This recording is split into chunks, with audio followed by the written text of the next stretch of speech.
Episode 10 തുടങ്ങുമ്പോൾ മാത്യു ബാഗൊക്കെ എടുത്ത് യജിന്റെ വീട്ടിലെത്തിയിട്ടുണ്ട്.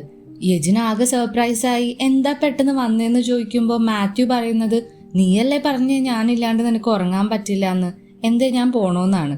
യജിന് ആകെ നാണം വന്നു. പക്ഷെ മാത്യു അവിടെ നിൽക്കണമെന്നും അവൾക്ക് ഉണ്ടായിരുന്നു. മാത്യു അവിടെ തന്നെ നിൽക്കാൻ തീരുമാനിച്ചു. യജിന് എന്തോ വർക്കിന്റെ കാര്യങ്ങളൊക്കെ ചെയ്തിരിക്കായിരുന്നു. അപ്പോഴുണ്ട് മാത്യു മെഴുകുതിരിയൊക്കെ കത്തിച്ചു വെച്ച് നല്ല ആംബിയൻസ് ആക്കിയിട്ട് യജിനെ പിടിച്ച് ബെഡിൽ കൊണ്ടിരുത്തി. അവൻ എന്തെങ്കിലും റൊമാൻറ്റിക്കായി ചെയ്യാൻ പോവാണെന്ന് വിചാരിച്ച് നാണിച്ച് ബ്ലാങ്കറ്റ് ഇട്ട് മുഖം മറച്ചു. പക്ഷെ മാത്യു ഒരു പ്രത്യേക തവളേനെ പിടിച്ച് ഒരു സൗണ്ട് ഉണ്ടാക്കിക്കൊണ്ടിരിക്കുകയായിരുന്നു. യജിൻ അത് എന്താന്ന് ചോദിക്കുമ്പോൾ, ഇത് കേട്ട് കിടന്നാൽ നിനക്ക് നന്നായി ഉറങ്ങാൻ പറ്റും, ഞാനിങ്ങനെ ചെയ്തോണ്ടിരിക്കാന്ന് അവൻ പറഞ്ഞു. അപ്പൊ നിനക്ക് ഉറങ്ങണ്ടെന്ന് യജിൻ ചോദിക്കുമ്പോൾ, അത് നീ ഉറങ്ങിയ ശേഷം ഞാൻ സോഫയിൽ കിടന്നോളാം എന്ന് മാത്യു പറഞ്ഞു. ബെഡിൽ തന്നെ കിടന്നോളാൻ യജിൻ നിർബന്ധിച്ചെങ്കിലും അവൻ അത് വേണ്ടാന്ന് പറഞ്ഞു. യജിന്റെ നെറ്റിയിൽ ഒരു കിസ് കൊടുത്തിട്ട് വേഗം ഉറങ്ങിക്കോളാനും പറഞ്ഞു. അടുത്ത ദിവസം രാവിലെ മാത്യു എണീക്കുമ്പോൾ യജിൻ ഒരു നോട്ട് എഴുതി വെച്ച് ജോഗിങ്ങിന് പോയിട്ടുണ്ടായിരുന്നു.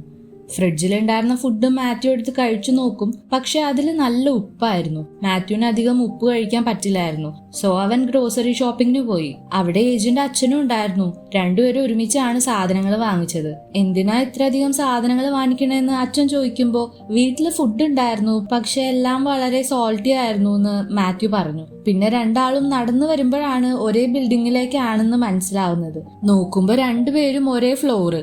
എന്നാൽ മാത്യു യജിന്റെ ഫ്ലാറ്റിന്റെ വാതില് തുറക്കാൻ പോകുന്നത് കണ്ടപ്പോ അച്ഛന്റെ മുഖം മാറി. എന്താ എന്റെ ഫുഡിൽ അത്ര ഉപ്പാണോ എന്ന് അച്ഛൻ ദേഷ്യത്തിൽ ചോദിച്ചു. അതേസമയം യജിനും ജോഗിങ് കഴിഞ്ഞ് എത്തിയിട്ടുണ്ടായിരുന്നു. എറിക്കും അവളുടെ കൂടെ ഉണ്ടായിരുന്നു. എല്ലാവരും യജിന്റെ ഫ്ലാറ്റിലോട്ട് കയറി. അച്ഛൻ എറിക്കിനോട് നല്ല സ്നേഹത്തിലായിരുന്നു സംസാരിച്ചിരുന്നത്. യജിനെ സഹായിച്ചതിന് താങ്ക്സ് ഒക്കെ പറഞ്ഞു. പക്ഷെ മാത്യുവിനെ വലിയ മൈൻഡ് ഒന്നുമില്ല.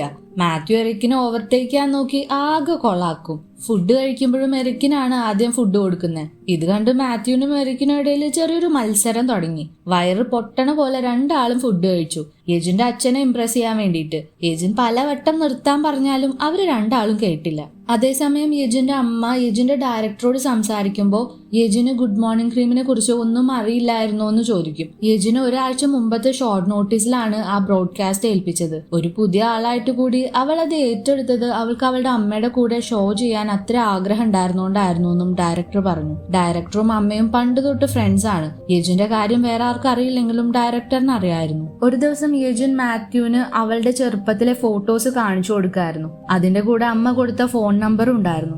എല്ലാ ഞായറാഴ്ചയും രാത്രി 8 മണിക്ക് വിളിക്കണം എന്ന് അമ്മ പറഞ്ഞിരുന്നു. മാത്യു അവളോട് പറയും, നീ രാത്രി എന്നെ വിളിക്കുമ്പോഴൊക്കെ നീ നിന്റെ അമ്മയെ ഒരുപാട് മിസ് ചെയ്യുന്നത് പോലെ തോന്നിയിരുന്നു, അതുകൊണ്ടാണ് എനിക്ക് കോള് കട്ട് ചെയ്യാൻ മനസ്സ് വരാതിരുന്നതെന്ന്. പക്ഷെ യജിൻ ഉടനെ പറയുന്നത്, അങ്ങനെയൊന്നുമില്ല, അത് മരുന്നിന്റെ സൈഡ് എഫക്ട് മാത്രമാണെന്നാണ്. മറ്റൊരു സീനിൽ മാത്യു ചാങ്ങോയായിട്ട് കോൺട്രാക്ട് സൈൻ ചെയ്യുന്നത് കാണാം. ഫോട്ടോഷൂട്ടൊക്കെ കഴിഞ്ഞിട്ട് റെസ്റ്റോറന്റിൽ ഇരുന്ന് പഴയ കാര്യങ്ങളൊക്കെ സംസാരിക്കായിരുന്നു അവരൊക്കെ കൂടിയിട്ട്. അവിടെ വൂസുവിനെ കുറിച്ചും സംസാരം വരുന്നുണ്ട്. ചാങ്ങോ പറയുന്നുണ്ട്, അവൻ പല തെറ്റുകളും ചെയ്തിട്ടുണ്ടാവാം, പക്ഷെ ഒരു നല്ല കാര്യം ചെയ്തു, മാത്യുവിനെ നമ്മുടെ ടീമിലേക്ക് കൊണ്ടുവന്നു. പിന്നീട് ഒരു ജോബ് ഫെയറിന്റെ ഫ്ലാഷ് ബാക്ക് കാണിക്കുന്നുണ്ട്. വലിയ കമ്പനികളൊക്കെ സ്റ്റോളുകൾ വെച്ചിട്ടുണ്ടായിരുന്നു സ്റ്റുഡൻസിനെ ഇന്റർവ്യൂ ചെയ്യാൻ. അപ്പോൾ മാത്യുവിന്റെ കോളേജിലെ എല്ലാവരും അവൻ ടോപ്പർ ആയതുകൊണ്ട് ഏതെങ്കിലും വലിയ കമ്പനിയിലാവും അപ്ലൈ ചെയ്യാന്ന് വെച്ച് നോക്കി നിൽക്കായിരുന്നു. പക്ഷെ മാത്യു വൂസുവിന്റെ കമ്പനിയുടെ സ്റ്റാള് കാണും. അവിടെ അവരുടെ കമ്പനിയുടെ കോസ്മെറ്റിക് പ്രോഡക്ട്സ് ഡിസ്പ്ലേ ചെയ്തിരുന്നു. അതിൽ ഫുഡ് ഗ്രേഡ് കോസ്മെറ്റിക്സ് എന്ന് എഴുതിയത് കണ്ടിട്ട് ഇതപ്പോ കഴിക്കാൻ സേഫ് ആണോന്ന് മാത്യു വൂസുവിനോട് ചോദിച്ചു. ഒന്ന് ചിന്തിക്കുക പോലും ചെയ്യാതെ വൂസു അതെടുത്ത് കഴിച്ചു. എന്നിട്ട് ഫുൾ കോൺഫിഡൻസിൽ പറഞ്ഞു, ഇത് ഞാനാണ് ഉണ്ടാക്കിയത്, അതുകൊണ്ട് എനിക്ക് അറിയാം ഇത് സേഫ് ആണ്. ആദ്യം ഒന്നും പറയാതെ മാത്യു പോയി. പിന്നീട് തിരിച്ചു വന്നിട്ട് വൂസുവിന്റെ കമ്പനിയിലേക്ക് അപ്ലൈ ചെയ്തു. ഇപ്പൊ പ്രസന്റിലേക്ക് വരുമ്പോ മാത്യു നന്നായി കുടിച്ചിട്ടാണ് വീട്ടിലെത്തിയിട്ടുണ്ടായിരുന്നത്.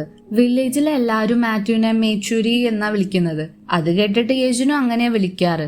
മാത്യു യജിനോട് അവനെ മേച്ചൂരി എന്നല്ലാണ്ട് മാത്യു എന്ന് വിളിച്ചൂടെ എന്ന് ചോദിച്ചു. അപ്പോഴാണ് യജിൻ കൗതുകം കൊണ്ട് ചോദിക്കുന്നത്, അല്ല നിനക്കെങ്ങനെയാ ഈ മാത്യു എന്ന പേര് വന്നേന്ന്. അപ്പോ ഒരു ഇമോഷണൽ ഫ്ലാഷ് ബാക്കിലേക്ക് പോകുന്നുണ്ട്. ക്രീമിന്റെ പ്രശ്നത്തിന് ശേഷം ആ വില്ലേജിൽ വന്ന് മാത്യു ഒറ്റപ്പെട്ട് ജീവിക്കായിരുന്നു. അപ്പോഴാണ് കുഞ്ഞായിരുന്ന സോമി അവനെ സ്ഥിരമായിട്ട് കാണാൻ വന്നിരുന്നത്. അപ്പോഴും സോമി മാസ്ക് വെച്ചിരുന്നു. എനിക്കും ഫ്രണ്ട്സ് ഒന്നുമില്ല എന്ന് പറഞ്ഞ് സോമി മുഖത്തെ മാസ്ക് മാറ്റി മുഖത്തെ പാടുകൾ അവനെ കാണിച്ചു. അതെല്ലാം അവന്റെ കാരണത്താലാണെന്ന് മാത്യുവിന് മനസ്സിലായി. ആ സമയത്ത് കുഞ്ഞു സോമിയാണ് അവനെ സമാധാനിപ്പിച്ച് തിരിച്ച് ജീവിതത്തിലേക്ക് കൊണ്ടുവന്നത്. ആ സമയത്ത് സോമി വായിച്ചിരുന്ന ഒരു ബുക്കിലെ ക്യാരക്ടറിന്റെ പേരാണ് മാത്യു. അവൾ അവനെ മാത്യു അങ്കിൾ എന്ന് വിളിച്ചു തുടങ്ങി. പിന്നെ അത് അവന്റെ പേരായി മാറി. പ്രസന്റിലേക്ക് വരുമ്പോൾ മാത്യു യേജിനോട് പറയും, സോമി ഇല്ലായിരുന്നെങ്കിൽ ഞാൻ ഇന്നില്ല, അതുകൊണ്ട് ഞാൻ എപ്പോഴും അവളോട് കടപ്പെട്ടിരിക്കും. എന്റെ ജീവിതം മുഴുവൻ ഞാൻ അവളെ പ്രൊട്ടക്ട് ചെയ്യുമെന്ന് മാത്യു പറഞ്ഞു. അതേസമയം എറിക് അവന്റെ സെക്രട്ടറി പറഞ്ഞറിഞ്ഞു മാത്യു ലേറ്റ് ആയിട്ട് കോൺട്രാക്ട് സൈൻ ചെയ്തില്ല എന്ന്, വേറൊരു കമ്പനിയായിട്ട് സൈൻ ചെയ്തു എന്ന്. ഇതൊക്കെ നടന്നിട്ടും മിഷേൽ ഇത്ര ശാന്തമായിരിക്കുന്നതിൽ എന്തോ പ്രശ്നമുണ്ടെന്നും എറിക് പറഞ്ഞു. പിന്നീട് കാണിക്കുന്നത് മാത്യു യേജിനോട് ഒരു ഹോട്ടൽ വെക്കേഷൻ ആയിട്ട് പോയാലോ എന്ന് ചോദിക്കുന്നതാണ്. യേജിൻ വളരെ ഹാപ്പിയായി, അവരുടെ ഒരു ഫസ്റ്റ് ഡേറ്റ് ആണല്ലോ, അതിന്റെ സന്തോഷത്തിലായിരുന്നു. യേജിന് എക്സൈറ്റ്മെന്റ് കാരണം ഏത് ഡ്രസ്സ് ഇടണമെന്ന് ഫുൾ കൺഫ്യൂഷൻ ആയിരുന്നു. അന്നിടാനൊരു മാലയൊക്കെ വാങ്ങിച്ചിരുന്നു അവള്. അടുത്ത ദിവസം രണ്ടാളും റെഡിയായി ഇറങ്ങാൻ നിൽക്കുമ്പോ യേജിൻ മാല കാണിക്കാൻ പല പോസിലൊക്കെ നിന്നു. പക്ഷെ ഫസ്റ്റ് അവൻ ശ്രദ്ധിച്ചില്ല. യേജിന് വിഷമായി. പക്ഷെ പിന്നെ അവൻ മാല നല്ല ഭംഗിയുണ്ടെന്ന് പറയുമ്പോൾ യേജിൻ ഹാപ്പിയായി. ഹോട്ടലിൽ എത്തിയപ്പോഴാണ് 4 റൂമുകൾ ബുക്ക് ചെയ്തിട്ടുണ്ടെന്ന് യേജിൻ അറിയുന്നത്. ബാക്കി റൂംസ് വില്ലേജിലെ ആൾക്കാർക്ക് വേണ്ടി മാത്യു എടുത്തതായിരുന്നു.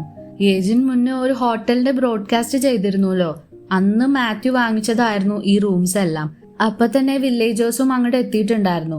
അവര് യേജിനോട് അവളുടെ ഓഫീസ് അടുത്താണെങ്കിൽ ഒന്ന് കൊണ്ടുപോയി കാണിക്കുമെന്ന് ചോദിച്ചു. ഇന്ന് യേജിന് ജോലി ഇല്ല, അതുകൊണ്ട് ബുദ്ധിമുട്ടാവുമെന്ന് മാത്യു പറഞ്ഞെങ്കിലും അവർക്ക് വിഷമാവണ്ടെന്ന് വിചാരിച്ച് യേജിനൊരു ബ്രോഡ്കാസ്റ്റ് ചോദിച്ച് വാങ്ങിച്ച് അവരെ കൊണ്ടുപോയി അവിടെ ഫുള്ള് കാണിക്കും. അതൊക്കെ കഴിഞ്ഞിട്ടാണ് ശരിക്കും മാത്യുവിന്റെയും യേജിന്റെയും ഡേറ്റ് സ്റ്റാർട്ട് ചെയ്തത്. രണ്ടാളും ഫുഡ് കഴിക്കാനും ലൈബ്രറിയിൽ ബുക്ക് വായിക്കാനും ഒക്കെ പോയി. രണ്ടാളും റോഡിലൂടെ നടക്കുമ്പോൾ മാത്യു പറയും അവൻ നാളെ വില്ലേജേഴ്സിന്റെ ഒപ്പം തിരിച്ചു പോവാണെന്ന്, അവരെ അവിടെ കൊണ്ടാക്കാനായിട്ട്. യേജിൻ അവനോട് വീണ്ടും കോസ്മെറ്റിക് പ്രോഡക്ട്സ് ഉണ്ടാക്കി കൂടെന്ന് ചോദിച്ചു. മാത്യുവിന്റെ ലാബിലെ ഫോട്ടോയില് അവൻ എത്ര ഹാപ്പി ആയിരുന്നു എന്ന് അവൾക്കറിയായിരുന്നു. എന്ത് ഹെൽപ്പ് വേണമെങ്കിലും അവള് ചെയ്തു കൊടുക്കാന്നും പറഞ്ഞു. മാത്യു വില്ലേജേഴ്സിനെ തിരിച്ചു കൊണ്ടുവന്നു. അവര് സിയോളിൽ പോയപ്പോ നാജിൻ സോമിനെ ഫുഡൊന്നും കഴിക്കാൻ സമ്മതിച്ചില്ല, അവൾക്ക് വയ്യാതായാലോ എന്ന് പേടിച്ചിട്ട്. അതുകൊണ്ട് സോമിക്ക് നാജിനോട് നല്ല ദേഷ്യം വന്നിട്ടുണ്ടായിരുന്നു. ഞാൻ നിന്റെ കൂടെ ഇല്ല എന്ന് പറഞ്ഞ് സോമി മാത്യുവിന്റെ കൂടെ വീട്ടിലേക്ക് പോയി. സോമി ഉറങ്ങുമ്പോൾ മാത്യു അവളെ എടുത്ത് നാജിന്റെ അടുത്ത് കൊണ്ടുവന്നാക്കി. ആ സമയത്ത് നാജിൻ അവര് സോമിയുടെ ട്രീറ്റ്മെന്റിന് വേണ്ടിയിട്ട് സോളിലേക്ക് താമസം മാറാൻ പോവാണെന്ന് പറയുന്നുണ്ട്. സോമി കൂടുതൽ കാര്യങ്ങൾ അറിയുന്നതിന് മുൻപ് ഇവിടുന്ന് മാറണം എന്നും നാജിൻ പറഞ്ഞു. അങ്ങനെയാണെങ്കിൽ ഞാനല്ലേ മാറേണ്ടത്, സോമിക്ക് ഇവിടെ ഒരുപാട് ഇഷ്ടമാണ്, അവളെ ഇവിടുന്ന് കൊണ്ടുപോരുതെന്ന് മാത്യു പറഞ്ഞു. പിന്നീട് കുറച്ചു കഴിയുമ്പോൾ സോമിനെ കാണാതായി.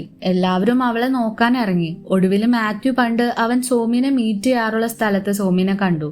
നാജിനും മാത്യുവും സംസാരിക്കുന്നത് സോമി കേട്ടിട്ടുണ്ടായിരുന്നു. സോമി മാത്യുവിനോട് പറയുന്നുണ്ട്, എനിക്ക് എല്ലാം പണ്ടേ അറിയായിരുന്നു, പക്ഷെ നീ എപ്പോഴും എന്നെ പ്രൊട്ടക്ട് ചെയ്തിട്ടേ ഉള്ളൂ, എന്നെ വിട്ടു പോവരുതെന്ന് പറഞ്ഞ് സോമി കരയാൻ തുടങ്ങി. അത് കേട്ട് മാത്യു പ്രോമിസ് ചെയ്തു അവൻ എവിടെയും പോണില്ല, എപ്പോഴും സോമിനെ പ്രൊട്ടക്ട് ചെയ്ത് അവളുടെ കൂടെ തന്നെ ഉണ്ടാവുന്നു. അവസാനം നാജിനും സോമിയും അവിടെ തന്നെ താമസിക്കാൻ തീരുമാനിച്ചു. എപ്പിസോഡിന്റെ അവസാനത്തിൽ മാത്യു യേജിനെ ലാബിലേക്ക് കൊണ്ടുപോയി അവൻ വീണ്ടും കോസ്മെറ്റിക് പ്രോഡക്ട്സ് ഉണ്ടാക്കാൻ തീരുമാനിച്ചു എന്ന് പറഞ്ഞു. ഇത്തവണ ഒരു പ്രശ്നവും വരാത്ത ഒരു പെർഫെക്റ്റ് ക്രീം തന്നെ ഉണ്ടാക്കും എന്നും അവൻ പറഞ്ഞു. പക്ഷെ ക്ലൈമാക്സിൽ മിഷേൽ ചാങ്ങോയെ കണ്ട് സംസാരിക്കുന്നത് കാണിക്കുന്നുണ്ട്. ചാങ്ങോ മിഷേലിനോട് അവൻ മാത്യുവിനെ ഇല്ലാതാക്കും എന്ന് പറയുന്നത് കാണിച്ച് ഒരു വലിയ ട്വിസ്റ്റോട് കൂടിയാണ് എപ്പിസോഡ് അവസാനിക്കുന്നത്. ഇനി ആകെ 2 എപ്പിസോഡ് കൂടെ ഉള്ളൂ. അടുത്ത വീഡിയോ ആയിട്ട് വേഗം തന്നെ കാണാം. എക്സ്പ്ലനേഷൻ ഇഷ്ടമായെങ്കിൽ ലൈക്ക് ചെയ്യാനും കമന്റ് ചെയ്യാനും ചാനൽ സബ്സ്ക്രൈബ് ചെയ്യാനും മറക്കണ്ട. അപ്പോൾ ഓക്കെ, ബൈ.